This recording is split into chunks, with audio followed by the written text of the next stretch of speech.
दोस्तों हमारा दुनिया चाहे कितना भी तरक्की क्यों ना होता है, लेकिन कुछ ऐसे ऐसे राज है जिसे सॉल्व करना वैज्ञानिकों का भी पसीना छूट जाता है। सिर्फ सोचने में ही डर लगता है आखिर कैसे और क्यों इस चीज को बनाया गया।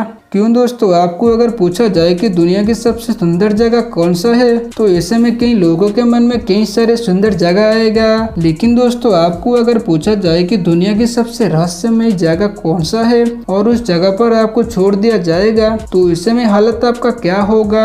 क्योंकि दोस्तों इस वीडियो में आज हम आपको ऐसी रहस्यमय जगह के ऊपर बात करेंगे जिस जगह को आप सपने में भी जाना नहीं चाहेंगे। क्योंकि दोस्तों आज हम दुनिया की सबसे रहस्यमय जगह जिसका नाम द ग्रेट गीजा पिरामिड के कुछ वैसे अनजुले रहस्य के बारे में बात करेंगे जो सालों से रिसर्च टीम ये जानने में लगे हैं कि क्यों और कैसे और किस मकसद से इसे बनाया गया।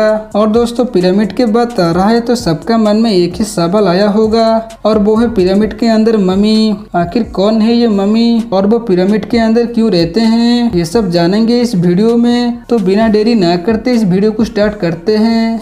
पिरामिड दोस्तों आप बुक में या फिर थ्योरी में आप पढ़े होंगे कि दुनिया भर में पिरामिड मौजूद है, लेकिन जो इजिप्ट वाले पिरामिड है ऐसा क्या खास बात है कि जिसे जानने के लिए रिसर्चर टीम ने रातों रात जागकर इस उलझन को सॉल्व करने में लगे हैं। और कुछ तो खास बात होगा कि जिसके लिए पिरामिड इतना चर्चे में है। और दोस्तों आप अगर गूगल मैप में पिरामिड को सर्च करेंगे तो आपको इजिप्ट पर ये ठीक लोकेशन बता देगा। और इस गिजा के पिरामिड के पास केवल 3 पिरामिड ही नहीं बल्कि आपको आसपास कहीं छोटे और बड़े पिरामिड देखने को मिलेगा। और दोस्तों इस 3 पिरामिड का एक जैसा तो शेप है, लेकिन तीनों पिरामिड का नाम अलग अलग है। सबसे बड़ा वाला पिरामिड का नाम है पिरामिड ऑफ खुफू और सेकंड का गीजा निक्रोपोलिस है और थर्ड और लास्ट वाली जिसका नाम है पिरामिड ऑफ क्वींस। ये तीनों के तीनों नाम किसी से भी नहीं मिलती है। और दोस्तों इस 3 पिरामिड में से आप अगर करके देखोगे तो सबसे पहला नाम है जो पिरामिड ऑफ खुफू। ये जो खुफू का वर्ड यूज करा गया है असल में ये उस समय में गीजा की राजा हुआ करती थी। उस समय में उनको खुफू नाम करके बुलाते थे। और एक पॉपुलर थ्योरी ये भी सामने आता है कि ये जो खुफू राजा था उसने ही द ग्रेट गीजा पिरामिड को तैयार किया है। असल में उन जमाने के लोग ये मानते थे कि इंसान मर जाने के बाद भी उनके शरीर पर आत्मा तो चले जाता है लेकिन शरीर के अंदर जीवन रहता है। इसके लिए उस गीजा में इंसान मर जाने के बाद भी उस शरीर के चारों तरफ एक व्हाइट कपड़े में चारों तरफ ढक दिया जाता है और एक कब्र के अंदर बंद कर दिया जाता है। और इस काम को सदियों से उस जगह पर किया जा रहा है। और ये जो राजा खुफू को ये लगता है कि ये जो सदियों से इस प्रोसेस को करते आ रहे हैं उसमें थोड़ी बदला सा लाया जाए। और खुफू ये चाहते थे कि हमारे अपने अगर कोई मरता है तो उसके लिए हम खास तरीके की कब्र बनाएंगे जो आज के टाइम पे हम जिसे पिरामिड कहते हैं। और दोस्तों आपसे होता है मेन हिस्ट्री, क्योंकि पिरामिड का नाम जितना छोटा लगता है उतना ही रहस्य छुपा हुआ है इस पिरामिड में। क्योंकि दोस्तों एक कहावत है कि हाथी का दिखाने के दांत एक और खाने का दांत एक। क्योंकि पिरामिड बाहर दिखता है तो कुछ है लेकिन अंदर ही कुछ अलग है। क्योंकि दोस्तों ये साफ साफ कहा जाता है कि पिरामिड को देखने पर जितना आसान लगता है उतना ही मेहनत लगा है इस काम को बनाने के लिए। क्योंकि आज के टाइम पे इतना पावरफुल क्रेन होने के बाद भी ऐसे स्ट्रक्चर बनाना नामुमकिन सा काम है। क्योंकि अब ऐसे ही अंदाजा लगा सकते हैं कि पिरामिड का हाइट 450 फीट से भी ज्यादा बना है। सिर्फ हाइट की ही बात नहीं है बल्कि बात यह है कि उस पिरामिड के ऊपर लगने वाली एक एक पत्थर जो आप ऐसे ही अंदाजा लगा सकते हैं कि एक ट्रेन की वेट के बराबर होगा। ये बात बड़े बड़े रिसर्चर टीम को भी सोचने के लिए मजबूर कर देता है। आखिर 4000 सालों से भी ज्यादा उस टाइम पे इतना अच्छी टेक्नोलॉजी कैसे हुआ करती थी। क्योंकि हम जानते हैं कि हम 50-60 सालों में ही हमारा टेक्नोलॉजी इतना एडवांस हुआ है, लेकिन उस टाइम पे टेक्नोलॉजी इतना एडवांस नहीं था। लेकिन फिर भी ये काम उन्होंने बिना किसी इंजीनियर और मशीन का सहारा ना लेके इस काम को कैसे अंजाम दिया।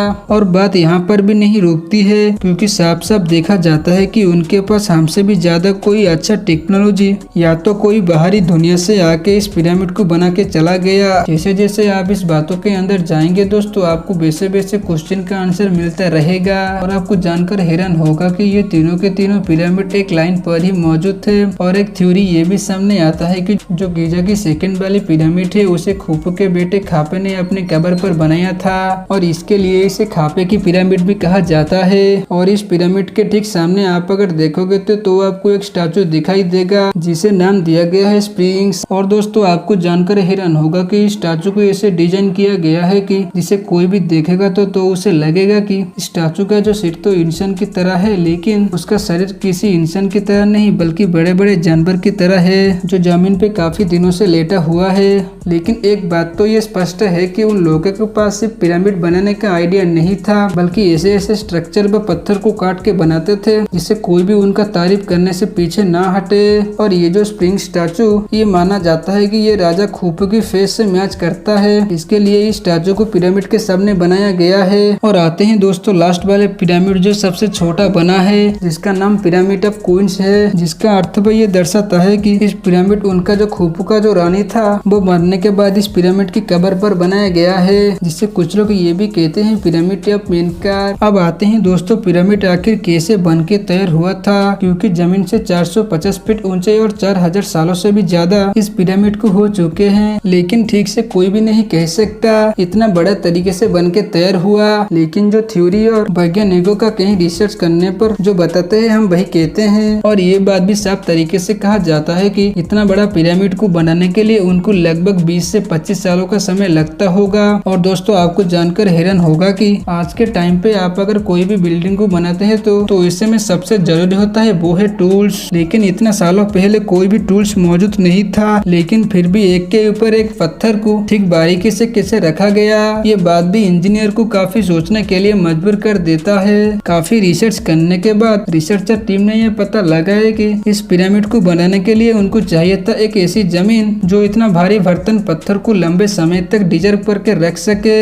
लेकिन हैरान की विषय यह है कि ऐसा जमीन तो कहीं न कहीं उनको मिल जाएगा, लेकिन पिरामिड को उन्होंने ऐसे तैयार करना था कि जिसका बेस का लेवल 0.75 इंच जितना एक्यूरेट होगा। लेकिन उस पर ऐसा टूल्स उनके पास मौजूद नहीं था। लेकिन इजिप्ट पे लोगों ने बिना किसी टूल्स के सहारे ना लेके कैसे तैयार किया। कुछ रिसर्चर का मानना यह है कि उस जगह के चारों साइड पर एक तरीके की गड्ढा खोदा होगा और फिर एक साइड के पानी की लेवल को दूसरे साइड के पानी की लेवल से मैच हुआ होगा, फिर जाके पिरामिड का बनने का काम को स्टार्ट किया होगा। अगर इसमें थोड़ी सी भी इंच बाय इंच गलती होता है तो इंजीनियर के दौरान तो लाखों टन पत्थर को जमीन नहीं सह पाएगा और एक के ऊपर एक पत्थर नीचे गिर पड़ेगा।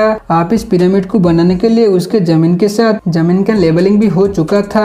अब बारी था पिरामिड का कंस्ट्रक्शन का काम, लेकिन ये काम इतना आसान नहीं था इंजीनियर्स के लिए, क्योंकि जमीन से लेकर 400 फीट ऊंची पिरामिड उसका वेट था लगभग आज के टाइम पे देखा जाए तो 5 बुर्ज खलीफा जैसे वेट होगा।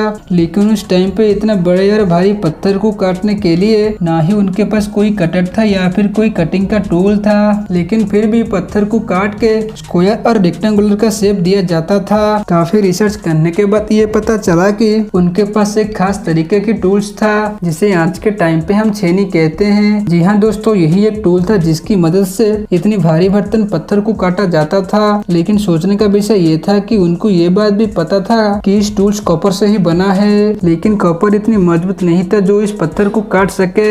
इसलिए उन लोगों ने इसे बनाने के लिए कॉपर में एक खास तरीके की केमिकल मिलाए जिसे आर्सेनिक कहते हैं। जब कॉपर के साथ आर्सेनिक मिलता है तो पत्थर काट सकता है।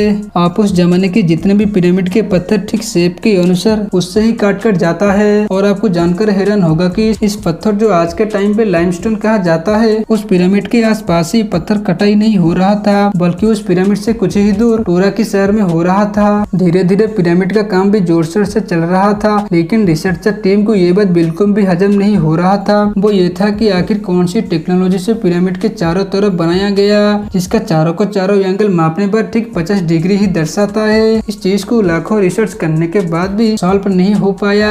लेकिन ये बात तो स्पष्ट था कि जो भी पिरामिड को बनाए होंगे उसके चारों को चारों एंगल ठीक बारीकी से कैलकुलेशन के साथ बनाए होंगे और ठीक बारीकी से एक के ऊपर एक पत्थर रख के पिरामिड को कई दिनों से लगकर कंप्लीट किए होंगे। लेकिन आज के टाइम पे अगर ऐसा बड़ा इमारत को खड़ा करना होता है तो सबसे जरूरी होगा वो है क्रेन, क्योंकि इमारत जब बन ही रहा होगा उस टाइम पे चाहे सीमेंट हो या फिर बिल्डिंग का कोई भी चीज क्यों ना हो, उसे आसानी से वर्कर की मदद से पहुंचा जा सकता है। लेकिन जब धीरे धीरे इमारत बनने लगेगा तो ऐसे में बगैर क्रेन के बिना कोई भी चीज को ऊपर नहीं पहुंचा जा सकता है। लेकिन इतना बड़ा पिरामिड बगैर क्रेन के बिना कैसे कंप्लीट हुआ, तो ऐसे में रिसर्चर टीम ने ये सोचा कि या तो इस पिरामिड के ऊपर जिगजैग तरीके से पिरामिड के ऊपर गए होंगे या तो फिर स्पाइरल तरीके से गए होंगे।